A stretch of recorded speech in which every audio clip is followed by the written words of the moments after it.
Propaganda in the United States and Europe constantly portrays Russia as this crazy, irrational aggressor that invaded Ukraine out of bloodlust and colonialist mentality and all this nonsense. The reality is that the US and NATO were pushing for proxy war on Russia for years after the US organized a coup that overthrew Ukraine's democratically elected government in 2014, setting off a civil war in which 14,000 people died, leading up to the Russian invasion of February 2022. And we now have firm evidence proving that Russia and Ukraine reached a negotiated settlement just over a month after Russia invaded, and they wanted to end the war. They wanted to have a peace agreement and diplomacy to end the war. But what happened? The so-called peace-loving, democracy-loving West killed the peace talks. Specifically, the British government, clearly coordinating with the US government, told Ukraine, do not accept a peace agreement with Russia, because we now know that the US and Europe wanted to use this proxy war in Ukraine to bleed Russia, to kill Russians, sending tens of billions of dollars of weapons into Ukraine, flooding the country with weapons to weaken Russia. The U.S. Defense Secretary Lloyd Austin admitted that openly. He said the U.S. goal is to weaken Russia.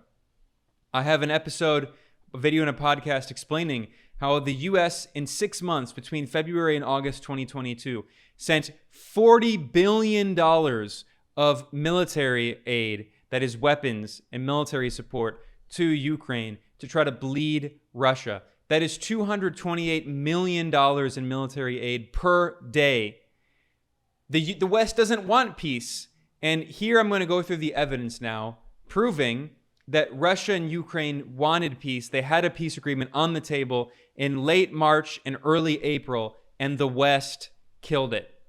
Now, what's not remembered is that in March 2022, there were peace talks between Russia and Ukraine that were held in Istanbul, in Turkey. Ironically, even the Atlantic Council, which is virulently anti-Russian. This is a neoconservative think tank in Washington. It's the de facto arm of NATO in the think tank world, and it's funded by Western governments and corporations. And the Atlantic Council published an article in April 1st titled, "Experts React. After Russia-Ukraine talks in Istanbul, is an end to war imminent?" This was April 1st, just over a month after the beginning of the Russian invasion on February 24th, 2022. They talk about how both Russia and country met in Istanbul on March 29th for face-to-face talks which by all indications were the most productive so far, and the two sides appeared closer to ending the war than before. So what happened? They were so close to ending the war. What happened? The West intervened and said, do not end the war, Ukraine. The West said, we want to fight to the last Ukrainian to bleed Russia. We now have firm evidence of this from the horse's mouth. This is an article that was published at Foreign Affairs magazine, which is a pro-US government propaganda mouthpiece. It is affiliated with the Council on Foreign Relations, which is basically a de facto arm of the US government. It was made very powerful by the Rockefeller oligarchs, the billionaire oligarch family, and the Council on Foreign Relations has a revolving door with the US government. Foreign Affairs is effectively a de facto mouthpiece for the US government, and one of the authors of this article previously was a top-level US national security official in the Obama administration. So this is basically de facto US state media. And this article that is being published in the September-October edition of Foreign Affairs magazine is titled, "The World Putin Wants." And the article is by Fiona Hill and Angela Stant. And I'll get back to who they are in a second. Again, one of them worked for the U.S. National Security Council. But if you go down in this very long article, which is full of propaganda, I'll talk about the propaganda in a second. There's so much ridiculous propaganda. But it acknowledges an inconvenient fact. It says, quote, according to multiple former senior U.S. officials we spoke with, In April 2022, Russian and Ukrainian negotiators appeared to have tentatively agreed on the outlines of a negotiated interim settlement. Russia would withdraw to its position on February 23rd, the day before it invaded, when Russia controlled part of the Donbass region and all of Crimea, and in exchange, Ukraine would promise not to seek NATO membership and instead receive security guarantees from a number of countries. But what happened? That agreement was destroyed not by Russia, by the West, by Britain, and of course with its supporters in the United States. And the article notes that, as Russian Foreign Minister Sergei Lavrov said in a July interview, this compromise is no longer an option. Now, this propaganda article in this U.S. regime mouthpiece, Foreign Affairs, implies that Russia supposedly killed the peace talks. That is false. It was not Russia.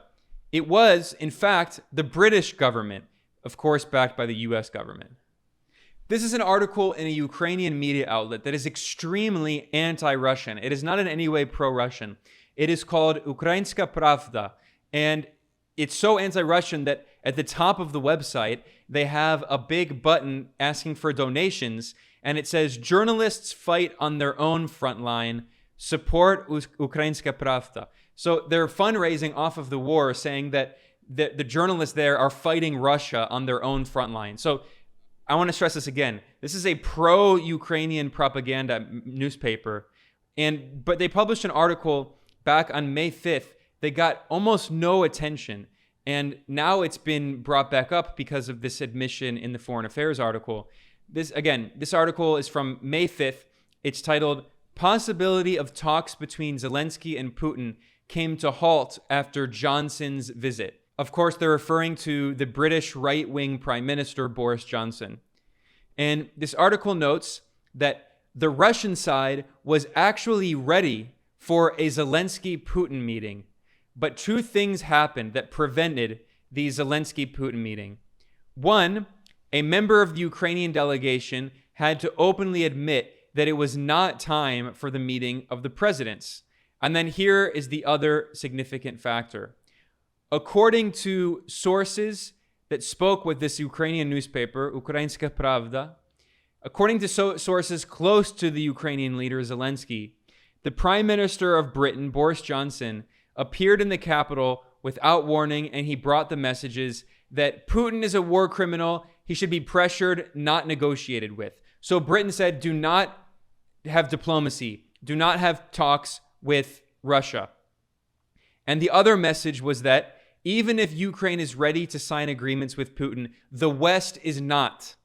Johnson's position was that the collective West, which back in February had suggested Zelensky should surrender and flee, now felt that Putin was not really as powerful as they had previously imagined, and that there was a chance to press him.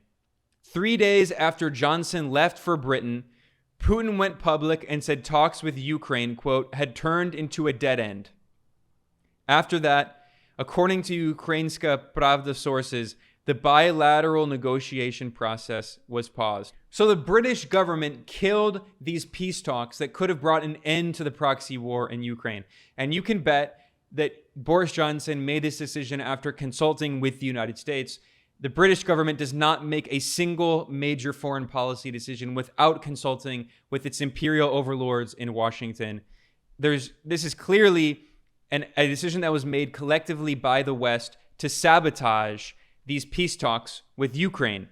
Now, these sources have been going viral on social media. Of course, they're getting no mainstream coverage in Western media. Just mentioned very briefly in passing in this paywalled article, by the way, in Foreign Affairs magazine. It's paywalled, so most people don't have access to it unless they go to archive.today, which, the little tip there. Anyway, I want to give credit to this article that I saw by Dave DeCamp. It was published at antiwar.com.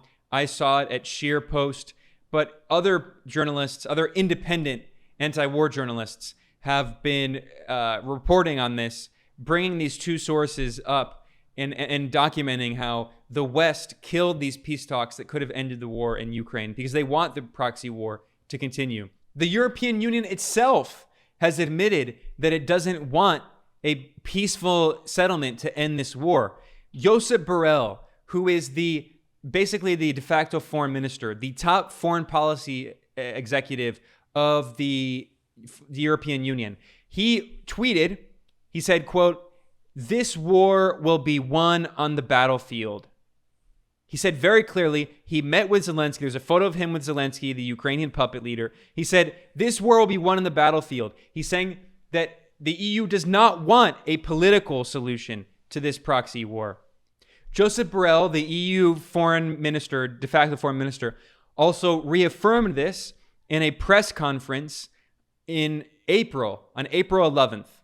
So this is just less than 2 weeks after the peace negotiations that happened in Turkey, after the US and the EU killed these peace talks, this negotiated settlement that was proposed between Russia and Ukraine. On April 11th, there was another press conference in which Josep Borrell was asked by a journalist. The journalist said, "Russians have criticized you for saying that the battle will be won on the battlefield. Do you still believe that this will be the case?" And Josep Borrell responded saying, "Normally, wars have been won or lost on the battlefields, yes." So reaffirming that the West did not want a peaceful settlement to this proxy war with Russia. Now, I want to go back briefly and respond to this propaganda article in Foreign Affairs magazine, because I want to respond to some of the ridiculous propaganda and fake news in this article that's really worth debunking. So as I said, this article in Foreign Affairs, which is the magazine of the Council on Foreign Relations, which is closely linked to the U.S. State Department and has been for many decades. It was involved in planning during the first Cold War. It's essentially an arm of Wall Street and Washington at the same time, which is basically the same thing. This article is titled "The World Putin Wants." Who are these two authors? Fiona Hill and Angela Stent, or Angela Stent. Now, if you go to the bottom of this very long article, you can see their bios. Fiona Hill, from 2017 to 2019, she was Senior Director for Europe and Russia on the U.S. National Security Council. So she was helping one of the top officials overseeing anti-Russia policy for the U.S. government under the Obama administration. Today, she's at the Brookings Institution, which is funded by Western governments and corporations. It's basically another de facto arm of the U.S. government. The other co-author is Angela Stent, who's also at the Brookings Institution. These are the funders of the Brookings Institution, according to its most recent annual report from 2021. You can find this on its website. Microsoft, the regime, the dictatorship of Qatar, the Gates Foundation, the Rockefeller Foundation, which is a longtime CIA cutout, the Ford Foundation, another CIA cutout, Open Society Foundations, another CIA cutout, Google, the government of Sweden, Northrop Grumman, which is a weapons corporation, Booz Allen Hamilton, another military contractor, Amazon, the Australian government, Bank of America, Facebook, the US government, the British government, the Norwegian government, the US State Department, the Danish government, ExxonMobil, the French government, the Swiss government, the US Coast Guard, the US Air Force, the US Army. So the Brookings Institution is basically a de facto arm of the US government and other Western governments. It represents Western imperialist interests and Western corporate interests, which are one and the same, big corporations in the West. And it's a think tank that creates policy papers and proposals and research to advance the interests of US imperialism and Western corporations. And the people who wrote this article at the Foreign Affairs magazine of the Council on Foreign Relations, their article is just pure anti-Russian propaganda that is trying to advance the interests of U.S. imperialism. Now, in this article, they admitted that in April, after these peace talks in Turkey, Russia and Ukraine were on the verge of a peace agreement, a negotiated interim settlement.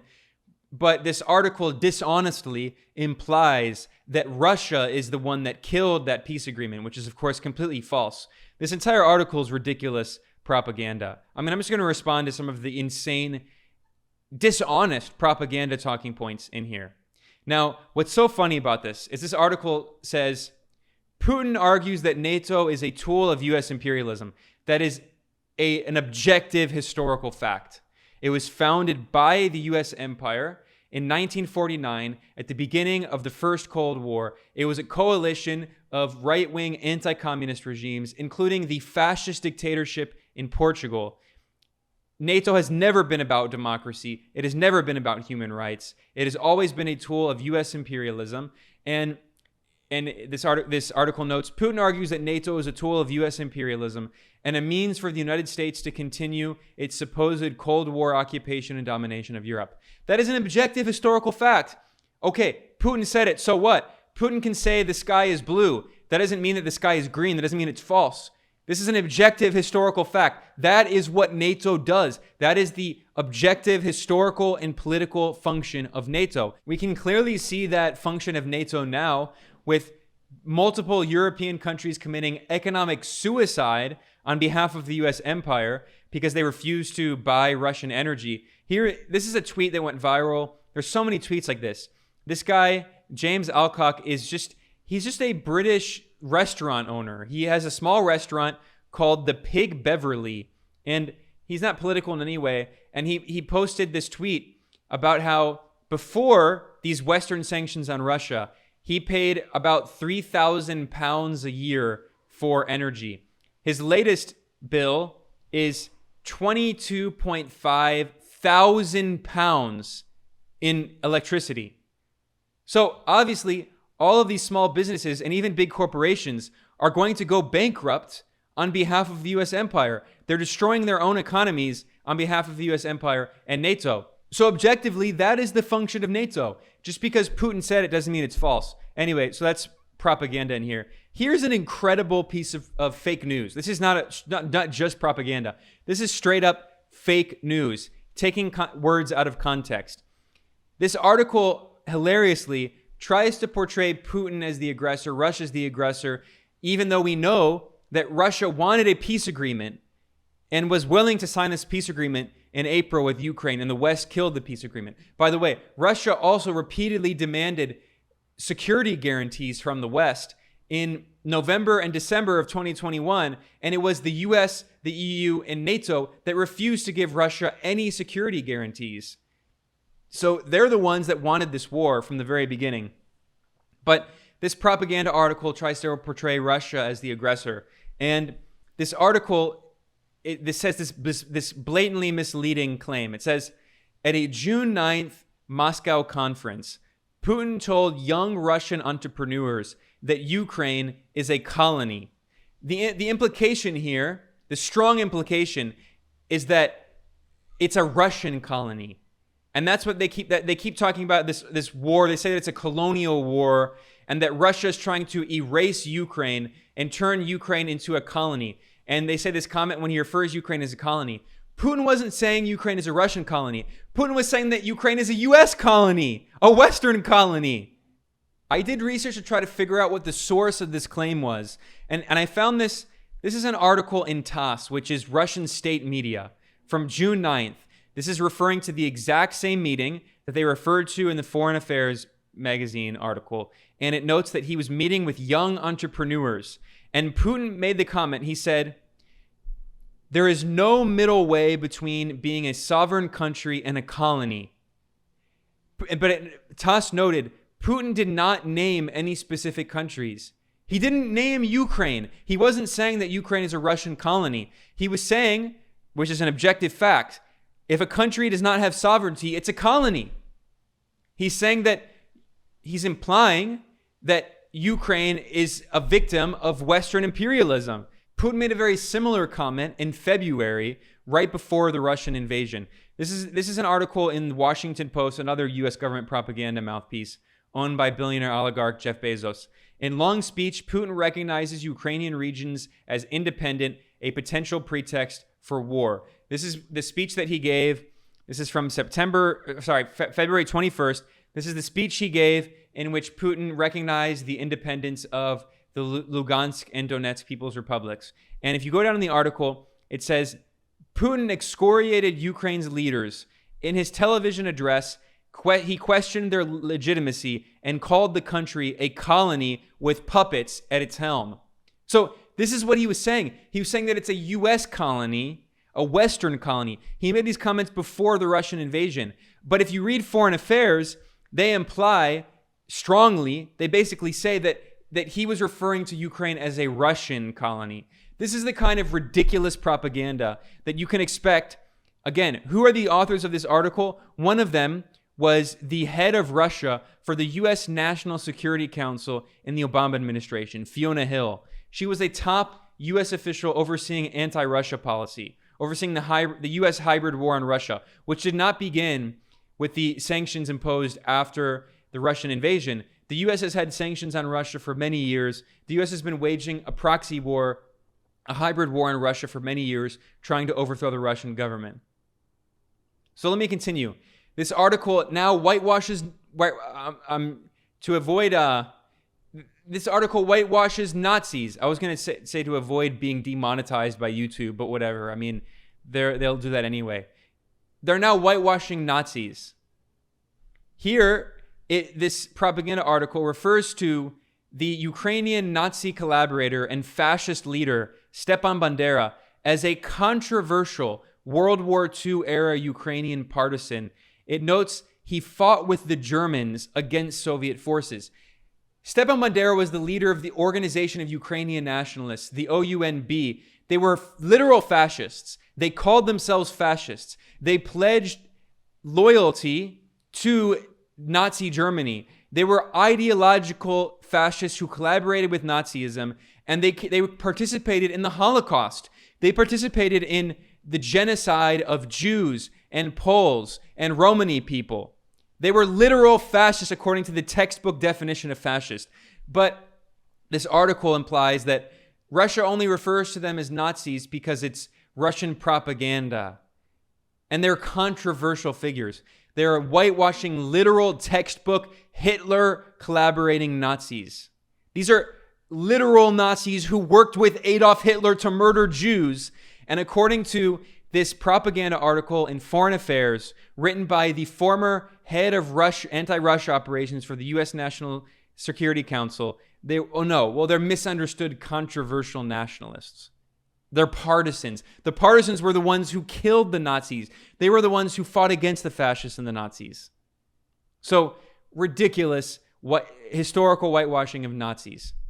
The article also says, Putin's assertions about NATO and proxy wars with the United States and the collective West have won a variety of adherents from prominent academics. They're referring obliquely to John Mersheimer, who is a foreign policy realist. He's not even a leftist, but they're attacking academics. And then they attack Pope Francis. These warmongers are so bloodthirsty. They are such unhinged imperialists that they're attacking the Catholic Pope. They're attacking Pope Francis, who said in June 2022 that the Ukraine war was provoked by the West, which is an objective fact. And anyone outside the little bubble of these imperialist neoconservatives in Washington, they can see that fact. Now, later in the article, they also attack the global South for the same thing. They say in many parts of the world, Russia is winning the information war. And they attack the global South for refusing to support the Western Cold War on Russia and the sanctions on Russia, the economic war on Russia. But this is not because of the Russian information war. It's because the rest of the world, the 85% of the global population outside of the little bubble of the imperialist West, can clearly see what's happening. And these bloodthirsty warmongers in Washington, they refuse to take off their blinders because they live on another planet where the U.S. empire is this benevolent, cuddly force for democracy and freedom. And then, of course, they write in this article, Putin knows it will be difficult to negotiate a settlement in Ukraine based on his version of history and to reconcile fundamentally different stories of the past. But this article admits that Russia and Ukraine were on the verge of having a negotiated settlement. Of course, this propaganda article doesn't admit. It's even more propagandistic than even Ukrainian media outlets, which are slightly more balanced than the U.S. propaganda outlets. They don't admit that it was actually the West that killed the peace talks that were on the verge of having an end to this war, because it was the U.S. and NATO and the EU that are responsible for this war. As I said at the beginning of this episode, it was the US that started the war in Ukraine by overthrowing Ukraine's democratically elected president, Viktor Yanukovych, in a violent coup in 2014 that was led by fascists and far-right extremists. And then the government since then has been a Western puppet regime, completely undemocratic.